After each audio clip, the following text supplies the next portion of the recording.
Hello, and welcome back to the Get Busy Living podcast. Today I have some super special guests with me. My daughter Brooke, my daughter-in-law Brooke, my son Bryce, and then my perfect grandson Tate, or Taterbug, or Tater Tot, Tate Tate. He's got lots of names. Taz. So we're just going to chat today about what it was like for these guys to grow up in a household with a mom that had cancer. So when I was first diagnosed, I was 30 years old, and you guys were 4 and 6. You were at Good Shepherd Preschool, Brooke, and you were in first grade, Miss Mast at the time. Class. So that was a long time ago and you don't really remember a whole lot before 5. Mm-hmm. So tell me what you might remember from way back when. I just remember snuggling up with you all the time in bed, and days where it would be a little slower and we would cuddle up in bed. And you were definitely my napping buddy. Yeah. So I just remember always wanting to be by my mom and loving my mom. I remember being interested. I remember you had like the lung. The spiral. Like you had to blow into it. Yep, after surgery. Blow the bubble up, and yep. You try to blow as long as you can, And I remember doing it after, and thinking, trying to find the interesting things, and Yep. Spent a lot of time at Nani and Gampy's. Mm-hmm. So. Yep. Definitely spent a lot of time at the grandparents' house. Wow. Yeah. Especially when I was going to U of M a lot for treatment and surgeries.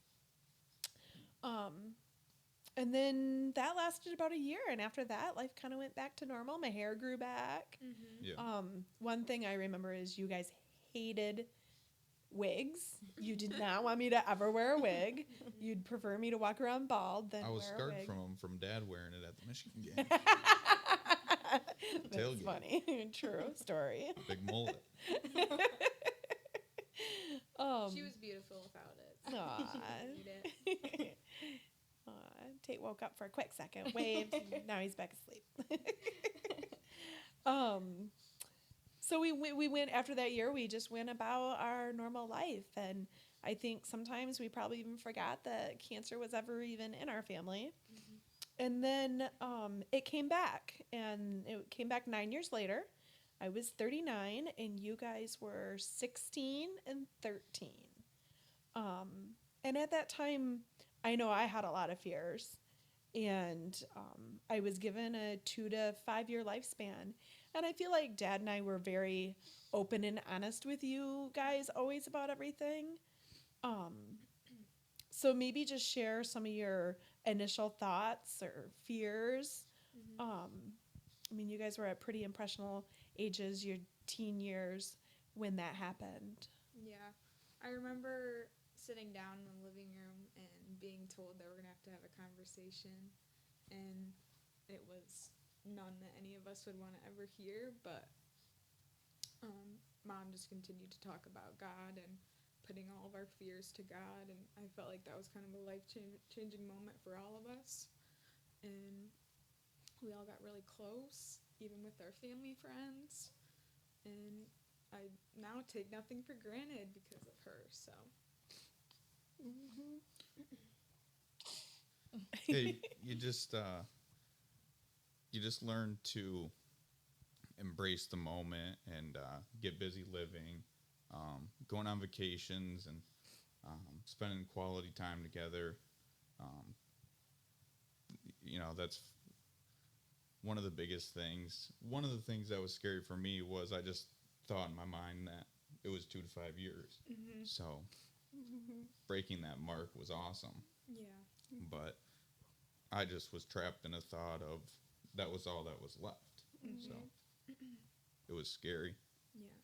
We went on some fun trips because we were in fear, but we were also trying to live all of our best lives. Mm-hmm. And I will always remember those times. Yeah. Well, I think one of our first trips was the cruise with Yeah. all of our close friends. Yeah. And that was really a special trip. And I don't know if you guys even know or remember this, but most of that trip was paid for by a local family that anonymously gave us money that wanted the us to. church?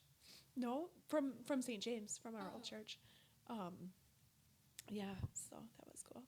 And then I think one of my, and I mean they're all my favorite, right? But our trip to Hawaii was pretty special. Yeah, that was cool. We did that when you were a freshman at Hope, Yep.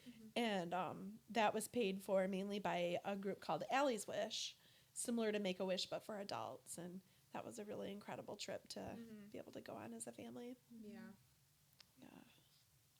Yeah. I talked about what you've learned, which I think you talk about. We learned to give it all to God and to live in the moment. So you answered that question. We've had some kind of scary hospitalizations. The first time I was hospitalized, we don't really know what was wrong other than severe dehydration, but I know that was a pretty scary time. It was also during COVID, so visitation at the hospitals was very restricted, and we didn't get to all be together as a family during that time. So I know that was hard. And then I was hospitalized in Florida just a year ago. That was very scary because I was so far away. And Brooke, you came into the picture after I had been past my 5-year mark, but you've lived through some areas of progression with us, and progression's always scary because that means we have to start a new treatment, and we have the worry of what treatment's left out there. Yeah. So I don't know if you have anything that you want to add. Yeah, I just remember when Bryce and I were just, starting to get to know each other, like, for almost 5 years ago. Like, it's, obviously I had no emotional attachment yet, to the situation, but now that I've, been in it for, these years, it's just crazy, like, what it makes you think about. And, like, I couldn't imagine my life without my mom, and it's just, like, it's hard to sometimes watch Bryce and Brooke, go through that, knowing that you guys' relationship is so strong, and, it's hard for them to, sometimes process that. And I try to be there for them as much as I can. I don't fully, understand what they're going through because it's not happening to me, but, it's happening to them, so that does affect me. So. Yeah, and I want to add Brooke, too. She has been a great addition to our family. And I've seen a great man out of Bryce, too, with Brooke, and now being a dad. And those are all things that were on my bucket list. Like, obviously 9 years ago, when I became stage 4, it was simple things like watching you guys go to prom and watching you graduate high school and watching you graduate college. And then as we met those milestones, things like watching you get engaged and get married. And so, yes, I mean, I've prayed for you long before Bryce was even born. And then, the prayer got bigger that I just wanted to be here to watch those moments. And then you guys gave us our first grandchild. And so I'm very fortunate that I've been able to outlive that 2 to 5 year lifespan. It's been 9 years on Thanksgiving.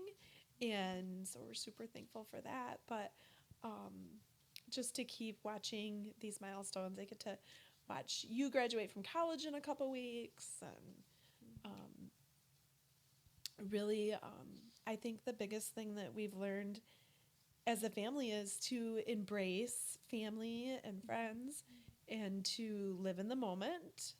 I mean, you have to prepare for the future, but you also have to live in the moment. And then just the power of prayer and science, and how I've just really tried to instill in you guys that we hand our fears over to God. He's in control, and while we definitely have scary moments, we know that He's in control, and we lay it all on Him. Yeah, that's the biggest thing I've learned from my mom. Anytime I call her with a tiny worry or any small little thing, just pray. Just pray. okay, Mom, I will. And Yeah. I feel like I've always carried that because she has inspired me too, and my family friends too have always been very supportive. So That and Mom's always just been so strong. She's Doesn't always let been you guys see the happy and worry. smiley and you know, she's Always- like afraid sometimes to tell us if they're not afraid, I guess, but if there's progression or something that might make us worry, because she's just so strong and she doesn't want us to. if feel she's not weak worried, she doesn't because- want anyone else to. I'm not a worrier. I'm just not. It's out of my control, and I do what I know that I need to do to, make make good choices, and Yeah. the rest Sure. of it's out of my control. So I can't worry about it. Right. Doesn't do me any good. Right. No. Yep. It's true. She's Yeah. the strongest woman I know. Yeah. Aw. But we're going on a trip. in a- Yeah, another family trip with the Yeah. whole clan. I also get to bring Peyton, who isn't with us today, but he's our second son, and his girlfriend Heather, and Brooke's mom Marty, and my husband Jeff, who's preparing for deer hunting tomorrow. We're gonna bring him on a episode by himself and make him talk. So, and Aaron, Brooke's boyfriend Aaron, who is in Alabama going to college. So we're all going on a family trip in December to Florida. Enjoy some That'll sunshine be and fun. And Tate. family And games. Tate. And Tater Bug going on his first year plane ride. So yeah, anything else you guys want to add? No. Nothing in particular. All right. Well, thank you so much for joining me today. Thank you for And having us. get busy living, friends. Yeah.